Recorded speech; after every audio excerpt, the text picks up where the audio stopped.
Buenos días. Eh, la idea mía es seguir haciéndoles videos porque ahí quedan grabados. No hay interferencia con los sonidos, los pueden compartir y cuando sea la clase, según el horario que vayan a estipular los coordinadores, entonces yo voy a hacer un encuentro por Google Meet y ahí me escriben y yo voy respondiendo todas las dudas. O podemos hacer, pues, compartir la pantalla. Yo quiero decirles una cosa muy clara. El primer día de clase yo di un texto guía, que no lo voy a cambiar y solamente es uno. Cuando ustedes no entiendan, se tienen que ir a leer el texto guía. No pretendan que a toda hora tenemos que estar repitiendo y repitiendo, porque uno en la universidad tiene que ser más autodidacta. Entonces, si no entendió la clase, pues mira la diapositiva. Afortunadamente ustedes ya tienen todas las diapositivas. Y según lo que yo explique, yo les dije, van y profundizan con el libro, porque uno da la idea general, el concepto para que ustedes entiendan, pero ustedes tienen que ir a leer en sus libros. Ese es el segundo profesor.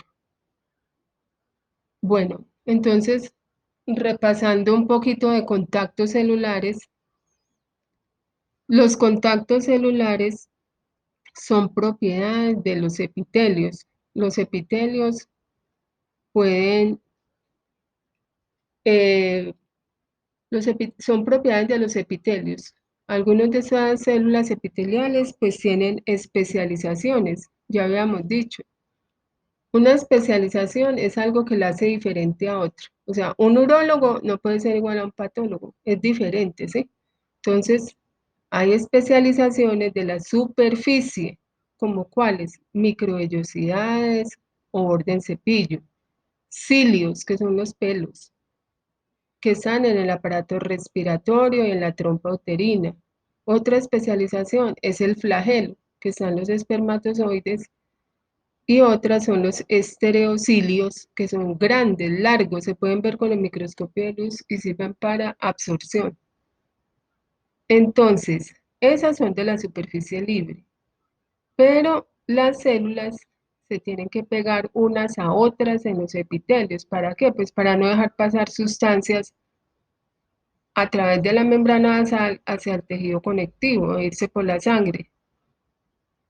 Eso se llama contactos. Entonces, los contactos celulares pueden ser de célula a célula, o sea, sobre la superficie lateral o entre las células basales y la membrana basal o entre la célula basal y el tejido conectivo subyacente.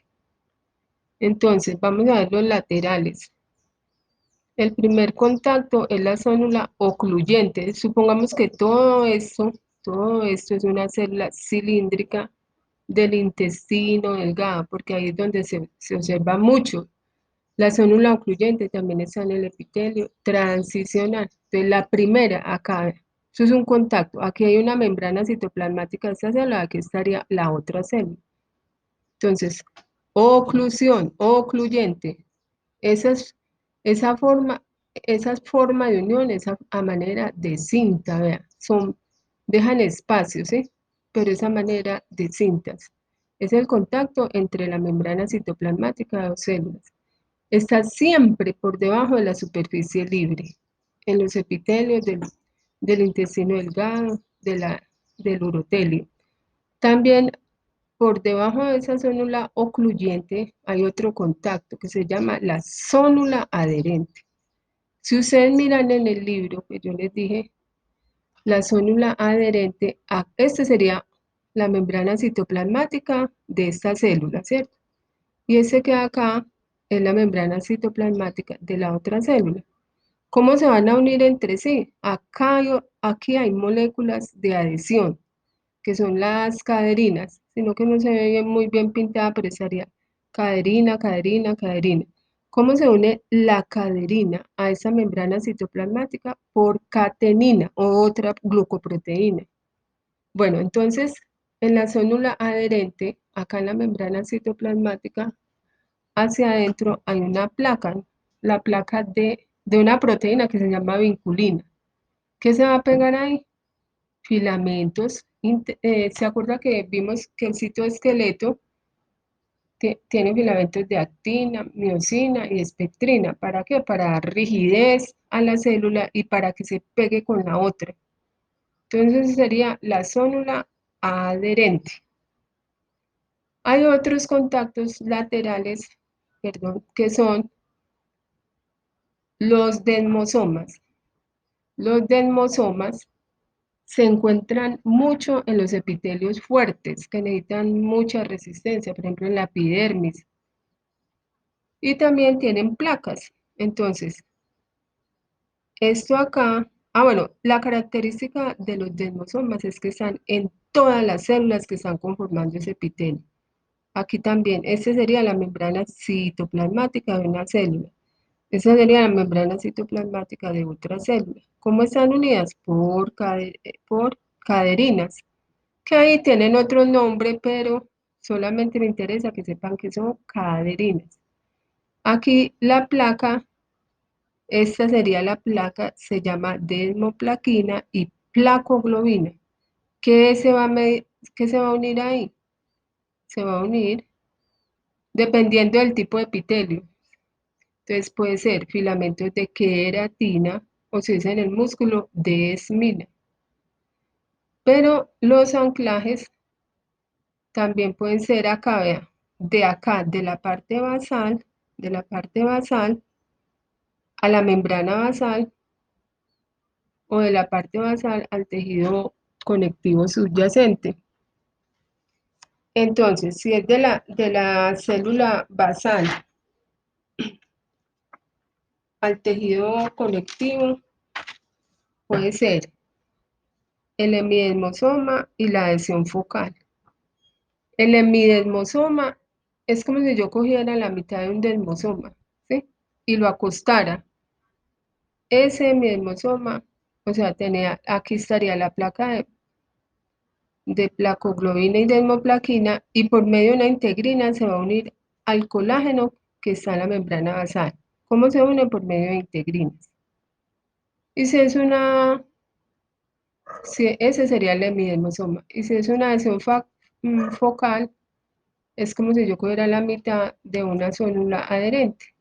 Esa célula adherente, el fin es adherirlo es acá abajo, al tejido conectivo, a la fibronectina que hay acá en el tejido conectivo por medio de integrinas.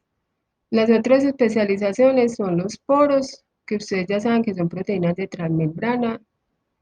Esos poros permiten que iones de electrolitos, sodio, potasio, cloro, pasen por acá y transmitan impulsos eléctricos. Por eso solamente están en el sistema nervioso, en el músculo cardíaco y en el músculo esquelético. Aquí vemos una especialización que serían los cilios de un epitelio pseudoestratificado, ciliado. Aquí sería el borde en cepillo del epitelio cilíndrico. Y aquí estereocilios, que mire cómo se pueden individualizar. Eso sirve para absorción, ¿sí? La microvellosidad y los estereocilios sirven para absorción. Los cilios sirven es para mover. Bueno, entonces les voy a dar un repaso de las glándulas, que fue la clase que no escucharon bien. Una glándula es un acúmulo de células que secretan una sustancia, ¿sí? Para las glándulas exocrinas pueden ser enzimas, puede ser moco, puede ser líquido claro. Para las glándulas endocrinas, el producto de secreción se llama hormona. Como les dije yo la clase pasada, ¿cómo se originan las glándulas? Las glándulas se originan de las células epiteliales. Entonces, si esas células epiteliales durante el desarrollo bajaron de la superficie hacia el tejido conectivo que está por debajo, pero quedan en comunicación con la superficie por un conducto, se llama exocrina. Exocrina quiere decir que tiene conductos para verter su secreción. Pero si el cúmulo de células bajó al tejido conectivo y no se comunica, entonces serían glándulas endocrinas. Las glándulas endocrinas tienen muchos vasos capilares porque por ahí es donde se dan las hormonas. Bueno, entonces las glándulas exocrinas se pueden clasificar según su morfología, que ahorita más en una diapositiva les explico. Eh, Según el conducto pueden ser simples o ramificadas o compuestas. Según la parte que secreta, que se llama adenómero, también puede ser simples o ramificadas. Bueno, más adelante les muestro la diapositiva. Según la forma como se descargan los productos de secreción, puede ser de tres formas: merocrina o ecrina. Aquí la célula descarga el producto de secreción por exocitosis, o sea, salen de la célula. Es la forma más común, esta, perdón. La otra forma de secreción es la apocrina. Es cuando pierde una parte del citoplasma. Esa parte lleva a la secreción. Generalmente lo que se pierde en la superficie apical. Ejemplo, las células de la glándula mamaria, ¿sí? Que tienen que producir leche. Esa célula pierde una parte y ¿qué va en esa parte del citoplasma? Pues proteínas, grasas. También se ve en las glándulas sudoríparas. Y la última es la secreción holocrina, cuando se pierde toda la célula, porque ahí lleva el producto de secreción. El ejemplo es la glándula sebácea. La glándula sebácea a todas horas se tiene que estar reponiendo porque las células se pierden a través de la secreción, que generalmente es sebo, por eso se llama sebácea.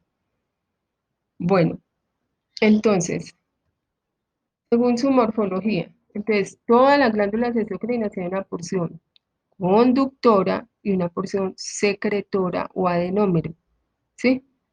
La porción conductora, esta es la que conduce a la superficie del producto que se secreta, puede ser tubular simple, tubular simple, o puede ser acinar, acinar simple, porque es una sola, o puede ser tubular, tubular ramificada, por ejemplo acá, el conducto se ramificó en dos, tubular ramificada, o acinar ramificada o compuesto, ¿sí? Acinar ramificada o compuesto. La parte secretora puede ser tubular, si sigue en forma de conducto tubular, o puede ser acinar o alveolar, es lo mismo, redondito, acinar o alveolar. Entonces, ahí empieza uno a jugar. Si la forma es tubular, las dos, la parte secretora y la parte conductora, es tubular. Entonces, por ejemplo, tubular, simple, ramificada o contorneada. Acinar simple es un solo, una sola porción secretora. O puede ser acinar compuesta, muchos acinos. Entonces, una glándula también puede ser túbulo, acinar compuesta o ramificada, muchos acinos y un túbulo. O muchos conductos ramificados con acinos. Tubular compuesta, tubuloacinar compuesta ramificada. Esa morfología no se preocupen, lo importante es que tiene una porción tubular o una porción acinar. Y la parte secretora puede ser acinar simple, acinar ramificado, tubular simple y tubular ramificado. Entonces, tenemos tubulares simples, como el intestino grueso. Por ejemplo, acá vemos así, vean. Se ve que toda la porción secretora y conductora es en forma tubular. Esa es tubular contorneada. Esta sería acinar, mire. Esta es una glándula, de una vez va a aprovechar que es una glándula intraepitelial, que se llama la glándula de Littré. Se ve el citoplasma clarito porque secreta moco. El moco con hematocilina se ve claro. Eso es una acinar simple, que es una glándula intraepitelial. ¿Sí? Las glándulas también son intraepiteliales. Hay otras células, como en el estómago, que funcionan como células secretoras, que pueden ser de hormonas o de moco. Bueno, según el producto de secreción, según el producto de secreción, las glándulas, la composición puede ser mucosas, pues si lo que secreta es moco, serosa, si lo que secreta es claro. Generalmente las glándulas que tienen secreción serosa tienen muchas enzimas, por ejemplo en el páncreas. O pueden ser mixtas, una glándula puede secretar moco y líquido claro, entonces sería mixta. Entonces, glándulas serosas que secretan líquido claro tienen sus células secretoras de color rosado y granulares, como esta, como la parótida. Este es un corte de parótida. Todos los acinos serosos son rosaditos. Pero si la glándula es mucosa, como esta, tiene las células, los acinos o adenómeros de color claro, ¿vea? Porque están secretando moco, es claro. Pero si una glándula es mixta, como esta diapositiva, tiene acinos serosos y mucosos. Entonces aquí, ese sería mucoso. Cuando tiene, un ácido puede tener las dos células, esa mucosa y serosa. Esa parte serosa se forma como una media luna o una semiluna. Ustedes van a mirar ahí también en el libro, se llama la semiluna de von Ebner. Von Ebner es cuando una glándula es mixta, tiene la porción mucosa y las células serosas se van hacia la base y forman una semiluna de von Ebner. Acá podemos ver un conducto que va a recibir la secreción que están produciendo estas células secretoras, ¿sí?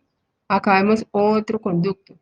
Aquí le llama la atención que vea, este conducto tiene un epitelio cilíndrico, en cambio aquí es un epitelio cúbico, porque los conductos, entre más chiquiticos, pues van a tener un epitelio cúbico bajo y a medida que van creciendo, tienen un epitelio cilíndrico y ya en el conducto secretor principal, este conducto está revestido por un epitelio estratificado. Otra cosa muy importante, todos estos conductos y todos estos acinos, ¿cómo hacen para liberar la secreción? Pues se tienen que comprimir. ¿Y cómo se comprimen? Porque debajo de estas células epiteliales y entre la membrana basal hay otra célula que se llama la célula mioepitelial. Mio es de músculo, se contrae. Entonces, las secreciones salen de las glándulas exocrinas a través de conductos. Estos se contraen porque tienen células mioepiteliales, ¿sí? Que se contraen. Bueno,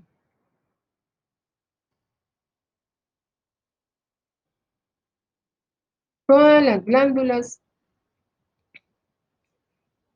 están revestidas por una cápsula. Ustedes ya saben que las cápsulas son de tejido conectivo. Esa cápsula envía tabiques hacia adentro de la glándula, que la va a dividir en lóbulos.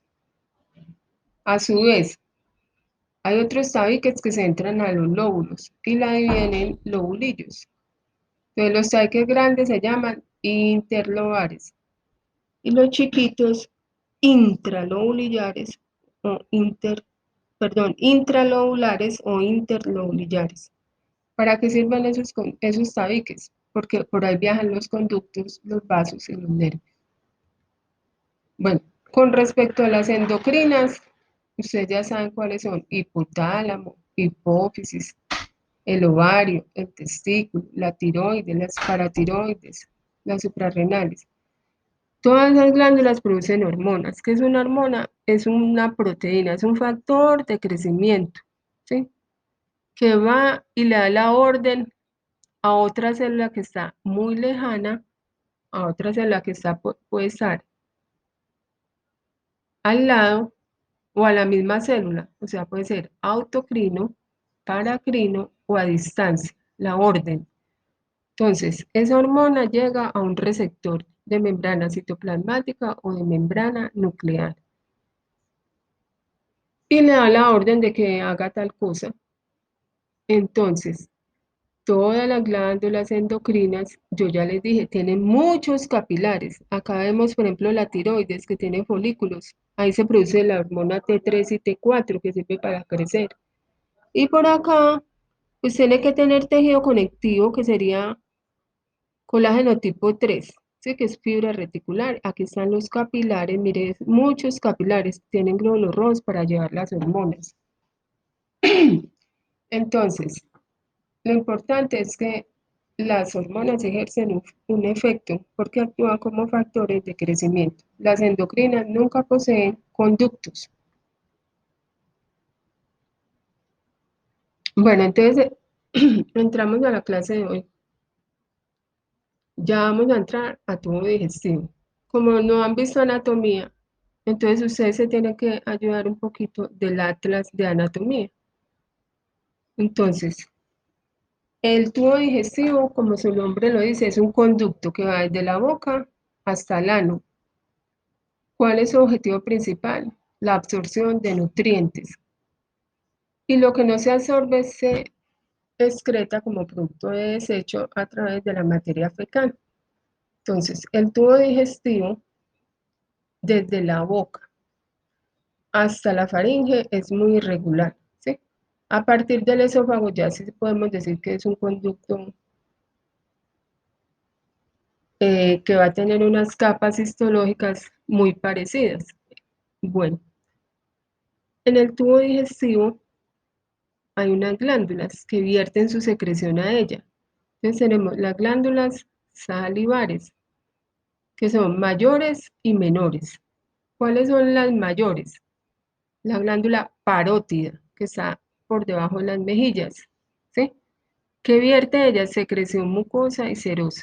Por ejemplo, cuando uno está nervioso, cuando está estresado, uno siente que la saliva es como mucosa, como pegante, ¿sí? De resto, si está tranquilo, entonces tiene una saliva clara. Otra glándula salivar mayor, submandibular, está por debajo de la mandíbula, ¿sí? Y las sublinguales por debajo de la lengua.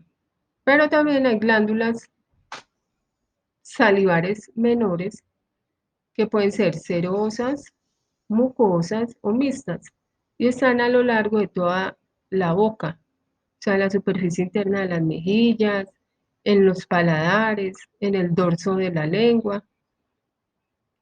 Hay otras glándulas que son el hígado y el páncreas.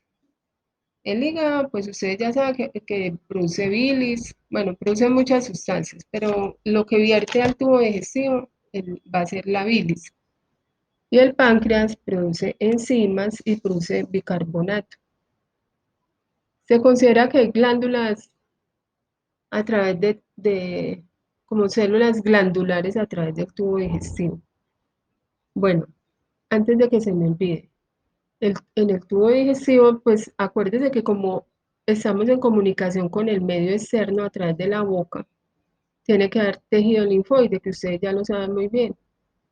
El tejido linfoide es un órgano difuso, porque está en todas partes, como el Espíritu Santo. Entonces, el tejido linfoide del intestino delgado se llama MAL, tejido linfoide asociado a mucosas. Bueno, el tubo digestivo presenta una característica como desde el tercio medio del esófago hasta el recto, que es el peristaltismo. El peristaltismo es regido por el sistema parasimpático especialmente, ¿sí? Uno no puede decir estómago, pare, intestino delgado, pare o siga, ¿sí? Eso se hace a través del sistema nervioso autónomo y de hormonas o péptidos que se van a liberar pues en el tubo digestivo. Y es somático hasta la faringe, porque si usted se traga algo que lo va a ahogar, pues cierra la faringe porque usted le está ordenando a los músculos, ¿sí?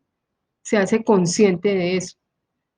Bueno, entonces en el tubo digestivo está el sistema nervioso autónomo a través de ganglios. ¿Qué es un ganglio nervioso? Es el acúmulo de cuerpos de neuronas. Bueno, entonces Vamos a ver cómo está cubierto el tubo digestivo de adentro hacia afuera. Si yo meto un tubo para endoscopia, lo primero que va a ver es la mucosa, ¿cierto? Entonces, esto se lo tienen que aprender. La mucosa siempre tiene tres cosas: epitelio, lámina propia y una capa muy delgada de músculo liso que se llama muscularis de la mucosa. Eso es mucosa. Entonces, la mucosa que tiene tres componentes: epitelio, lámina propia de tejido conectivo laxo, que es la que va a alojar capilares, y también, pues, linfocitos y plasmocitos, porque ya dijimos, hay tejido linfoide, ¿sí? Y debajo de la lámina propia hay una delgada capa de músculo liso que se llama muscularis de la mucosa. Debajo de la mucosa que sigue, es como su nombre lo indica, submucosa. Submucosa. ¿Qué es la submucosa? También es una capa de tejido conectivo laxo, rico también en capilares. Hay escasas en las inflamatorias y hay una característica: en la submucosa ya empiezan a haber ganglios nerviosos, o sea, acúmulo de cuerpos de neuronas, que se llama el plejo submucoso de Meissner. Pues tiene un epónimo, Meissner. Bueno, entonces tenemos mucosa. La segunda capa, submucosa. La tercera capa es la muscular propia. Esa muscular propia tiene a su vez dos capas: una circular, ya vamos a ver en la diapositiva, interna, y una longitudinal externa. Entre la circular interna y la longitudinal externa, acá, entre esas dos, hay otro plejo nervioso, que es el plexo mientérico de Auerbach. Ahí también hay cuerpos de neuronas del parasimpático, que son las que van a contraer o a relajar el músculo. Luego sigue adventicia o serosa, depende del órgano donde estemos. Entonces, si estamos en la faringe, va a tener adventicia. Si tenemos los 2/3 del esófago, va a tener adventicia. El esófago pasa por el tórax y luego entra al abdomen, ¿sí? Y ahí se une con el estómago. Cuando el esófago entra a la cavidad abdominal, entra a la cavidad peritoneal. Entonces ya esta capa ahí no se llama adventicia, sino serosa. El estómago, como está dentro de la cavidad peritoneal, tiene serosa. Lo mismo que el intestino delgado, el intestino grueso, hasta como hasta el colon sigmoide, porque el recto tiene esa adventicia, ¿sí? Entonces, solo lo que está dentro de la cavidad peritoneal tiene es serosa. Y antes, cuando no entra en la cavidad peritoneal o salen de ella, esa capa se llama adventicia. ¿Qué es eso? Es una delgada capa también de tejido conectivo planeado por revestido por epitelio plano simple. ¿Se acuerda que yo les dije que la serosa está cubierta por epitelio plano simple? Bueno, entonces ya les dije, el músculo liso tiene peristaltismo regulado por el simpático y el parasimpático. Entonces, el parasimpático forma plexos en la pared. A nivel de la submucosa está el plejo submucoso de Meissner. A nivel de la muscular propia está el plejo mientérico, pues que tiene un epónimo, Auerbach. Y a lo largo de todo el tubo digestivo, pues ya dijimos, hay glándulas. Entonces están las salivares mayores, hay otras que funcionan como propias, ¿sí? Eh, por ejemplo, hay glándulas en el estómago, bueno, eso lo vamos a ir viendo. Aquí en esta diapositiva ya les puedo mostrar las capas. Esto es un corte del esófago. Entonces pónganme bien cuidado. De acá, desde el epitelio hasta acá, es la mucosa. Mucosa. ¿Cuál es el epitelio que recubre el esófago? Ustedes ya lo deben de saber. Plano, estratificado, no queratinizado, por eso se ve gordito. Debajo del epitelio está la lámina propia, tejido conectivo laxo. Y debajo de la lámina propia tenemos la capa, esta cinta de músculo liso que se llama muscularis de la mucosa. Esto sería la mucosa, epitelio, lámina propia muscularis de la mucosa. Luego sigue la submucosa, vean acá, tejido conectivo laxo. En esa submucosa, aquí si vemos esta diapositiva, mira lo bonito aquí la muscularis de la mucosa, ¿sí ve? Es una banda de músculo liso. Luego viene aquí la submucosa, que es laxa, y ustedes ven acá estas células, el acúmulo de una o dos o varias, forma el plejo submucoso de Meissner. Luego de la submucosa sigue ¿qué? La capa de músculo, muscular propia, que tiene, mire, se parecen círculos, capa interna circular y capa externa longitudinal. Después de esta que sigue, la serosa o adventicia, dependiendo de donde estemos. Si estamos en la faringe sería adventicia, pero si estamos en el esófago ya distal cuando va entrando al estómago sería serosa. Por acá sería el epitelio plano, aquí hay grasa generalmente y células adiposas.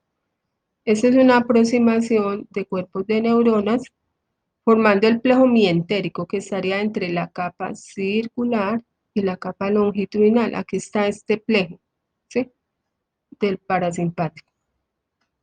Y a lo largo de todo el tubo digestivo, pues como vemos acá, hay linfocitos.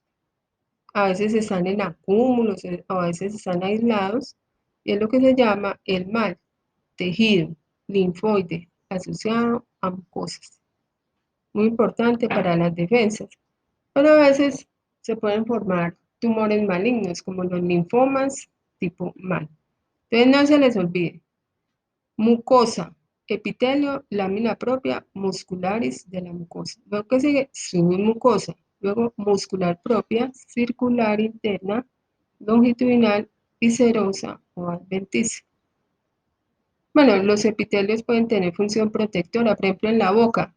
Epitelio que plano estratificable, no queratinizado. Pero ahorita vamos a ver que se puede queratinizar en algunos sitios. Función secretora. Por ejemplo, el estómago secreta moco para que el ácido clorhídrico no digiera pues, la mucosa. Este también tiene función secretora, el intestino delgado o el intestino grueso. Y a su vez también tienen función absortiva, porque absorben los nutrientes y en el colon el agua. Entonces, aquí tendríamos una parte aquí sí vemos toda la mucosa. Está epitelio, la lámina propia que alberga glándulas y esta delgadita lámina muscularis de la mucosa. Aquí estaría la submucosa. Bueno, entonces hablando ya de la boca, entonces les voy a decir los límites. La boca limita hacia adelante con los labios, hacia los lados con las mejillas, hacia arriba, si ustedes tocan con la lengua, paladar duro, y hacia abajo con el piso de la boca que contiene las glándulas sublinguales. ¿Para qué sirve, pues, la boca? En la boca, pues, están los dientes, que son muy importantes para la articulación de los sonidos, para conquistar chicos o chicas, la sonrisa pexoden, eh, para morder, bueno, contiene los dientes y contiene la lengua, que ya la vamos a ver. Entonces, los límites son hacia adelante los labios, hacia los lados las mejillas, hacia arriba el paladar duro. Bueno, y hacia atrás, cuando ustedes abren la boca, ven como una cortina, ¿sí? Que contiene el paladar blando, ese es el paladar blando, que en la mitad tiene como una prolongación que se llama la úvula. Ese sería el límite de atrás. La boca se comunica hacia atrás con la orofaringe, ¿sí? Orofaringe. ¿Qué contiene la boca? Pues la lengua y los dientes. Bueno, entonces vamos a ver los labios.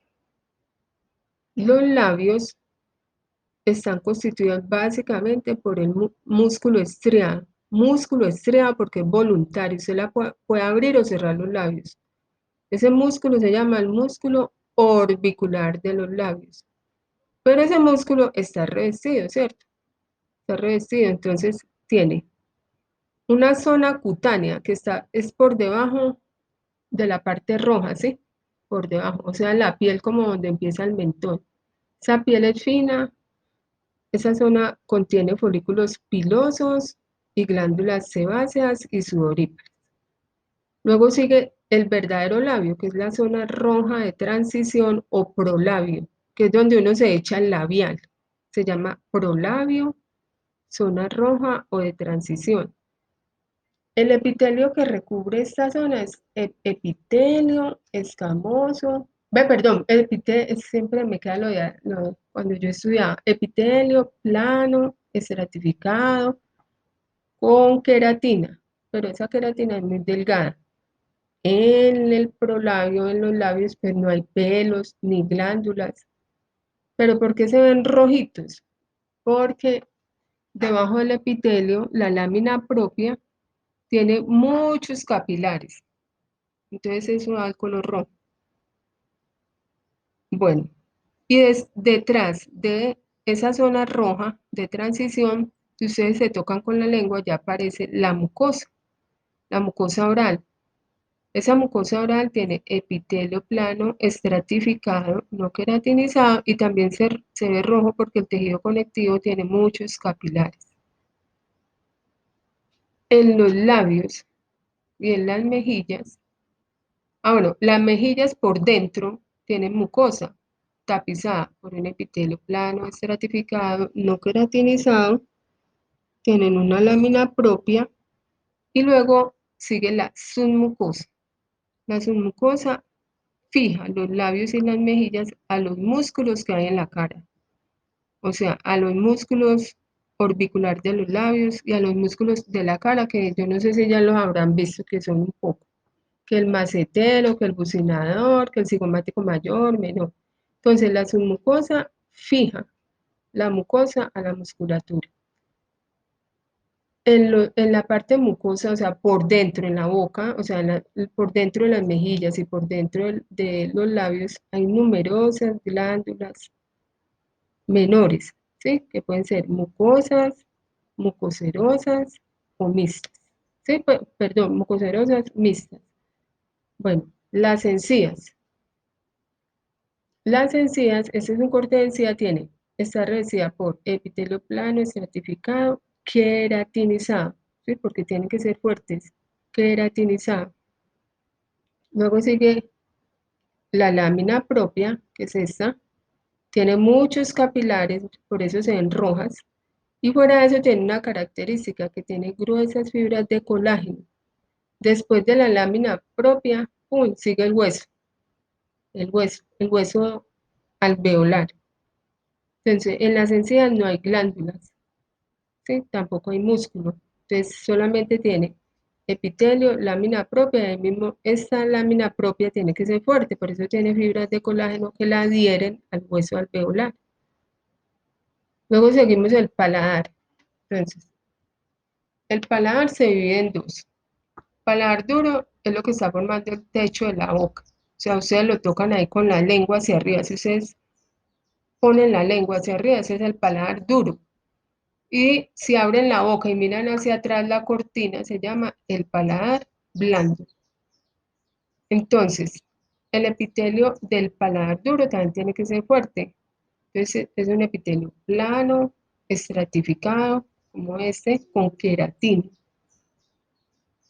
Y tiene en el paladar duro, en la mitad es como más fuerte, tiene unas fibras de colágeno ahí que se cruzan y en la parte posterior tiene su mucosa en la que se alojan glándulas mucosas, o sea, de predominio mucoso, se ven acinos claritos. Si ustedes abren la boca y miran el paladar blando, ustedes saben que ese paladar se tiene que subir cuando uno come, porque si no, se le va la comida para la nariz, ¿cierto?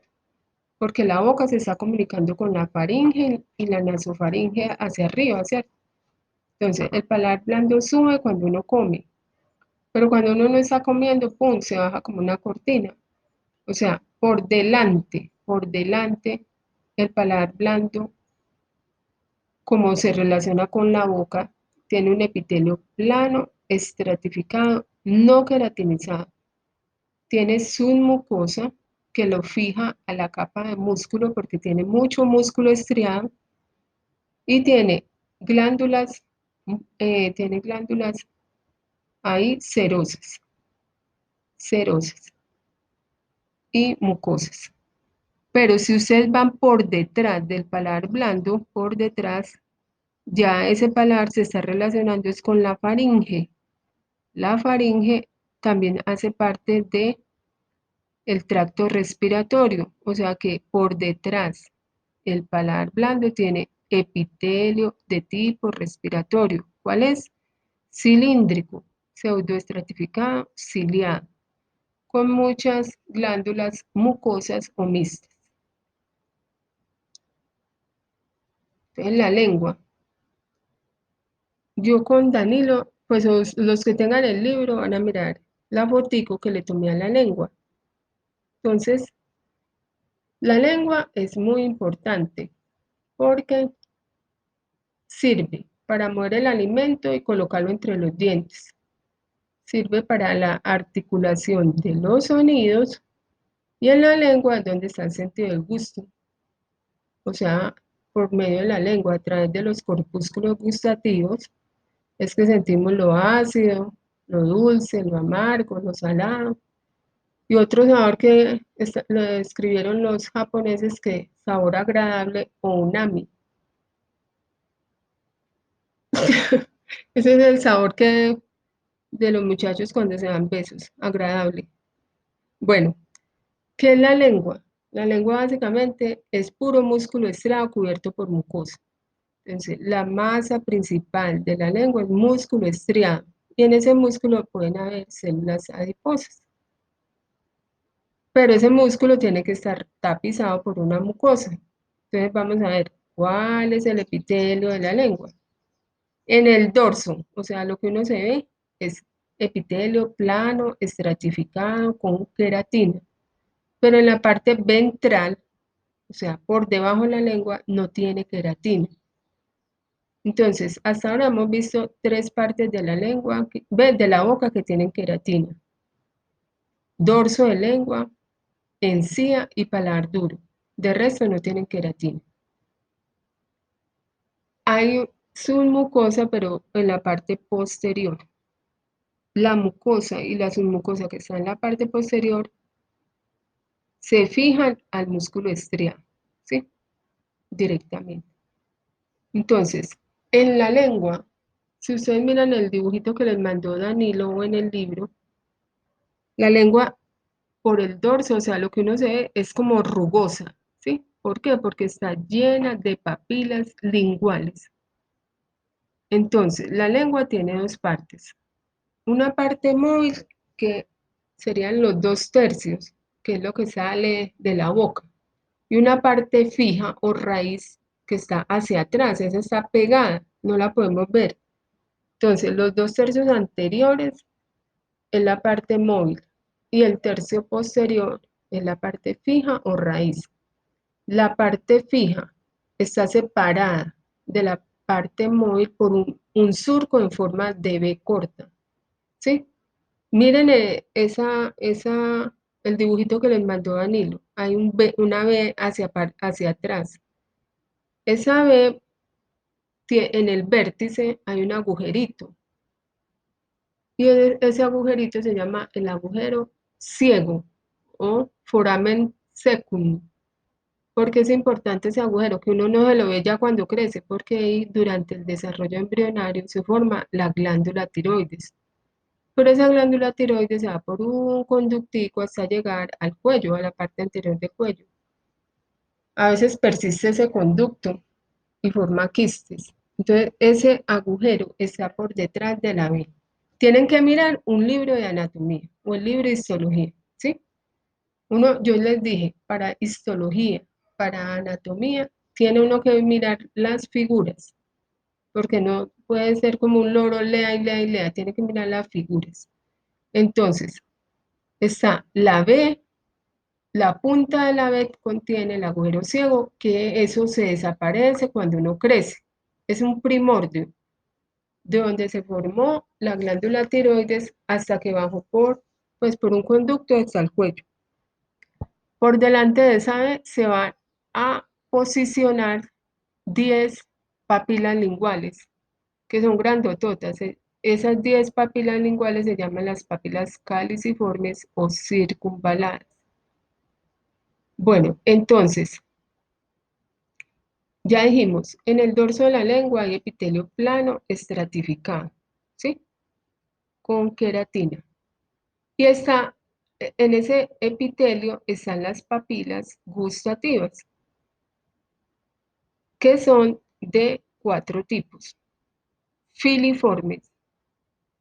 Fili es porque tiene forma de aguja, tienen queratina. Fungiformes, ya las vamos a mirar, tienen forma de hongo, ya casi no tienen queratina. Las que están por delante de la B se llaman caliciformes o circunvaladas porque tienen un surquito. Y hay unas muy escasas que no tengo la imagen que se llaman las foliadas. Entonces tenemos, perdón, acá. Este es un corte de lengua. Entonces ya dijimos, tiene epitelio plano estratificado con queratina, ¿sí? Debajo viene la lámina propia. Tiene muchos vasos. Cuando ustedes en el libro leen que es que tiene papilas que ascienden y da color rojo, es porque la lámina propia se mete con sus capilares y da el color rojo. Y luego dijimos, tiene esa lámina propia en algunas partes donde hay su mucosa, la pega directamente al músculo estriado de la lengua, que se llama el músculo geniogloso. Bueno, eso lo ven en anatomía. Ese músculo estriado tiene células adiposas. Y acá en la lámina propia pueden haber glándulas, vea, esas claritas son glándulas mucosas y esas rosadas son glándulas serosas, glándulas salivares menores. Es epitelio, lámina propia y de una vez el músculo estriado. Entonces vamos a ver, la mayoría de las papilas gustativas que hay en la lengua son estas largas, filiformes, ¿sí ve? Filiformes. Todas estas tienen queratinas. Es como un crecimiento ahí de una delgada capa de tejido conectivo tapizada por epitelio queratinizado. Estas papilas filiformes se van como hacia atrás, no tienen corpúsculos gustativos. Luego siguen las papilas fungiformes, miren, tiene forma de hongo, un honguito. Entonces, ¿qué es una papila? Es un centro de tejido conectivo, mire, tejido conectivo que proviene de la lámina propia, tapizada por epitelio. Papila gustativa, centro de tejido conectivo, tapizada por epitelio. En las fungiformes, que están también mezcladas con las filiformes, hay escasos corpúsculos gustativos. Pero las que más tienen son las caliciformes o circunvaladas. Estas son 10 y están por delante del surco que les dije, del surco terminal. ¿Por qué se llaman circunvaladas? Porque miren este surco acá. ¿Sí? Miren el surco. Estas tienen numerosos corpúsculos gustativos. ¿Sí? Numerosos. Entonces, centro de tejido conectivo, tapizado por epitelio plano estratificado no queratinizado, con un surco. Bueno, entonces ya dijimos los corpúsculos gustativos, aquí se ven muy bonitos, es como si fuera una foto de acá este pedazo, un acercamiento. Entonces aquí vemos los corpúsculos gustativos, están ubicados dentro del epitelio y parecen como cebollitas de huevo. Esos corpúsculos gustativos, a pesar de que son tan pequeñitos, están conformados por 50 células que se adosan unas a otras como las capas de la cebolla de huevo y terminan en la parte superior por el poro gustativo, acá, poro gustativo. Bueno, en el libro dice que tienen células claras, basales, intercalares y oscuras. Bueno, eso no tiene importancia. Lo que me importa a mí es que sepan que acá es donde se siente el sabor ácido, amargo, salado y aquí hay terminaciones nerviosas, ¿sí? Y acá estaría el poro gustativo. Son muy numerosas aquí cuando se están formando los surcos. Ustedes ven que acá en el surco está drenando una glándula salivar menor, que se llama la glándula de von Ebner. Debe ser el mismo señor que descubrió las semilunas de von Ebner, ¿sí? Esas glándulas salivares menores, a través de un conducto, secreta líquido claro y se cree que ese líquido mantiene estos surquitos limpios para que se puedan sentir bien los sabores. Entonces, acá podemos ver muy bien las capas de la lengua. Epitelio, si es el dorso, tiene queratina y tiene numerosos papilas, ¿sí? Luego sigue la lámina propia y luego sigue el músculo estriado.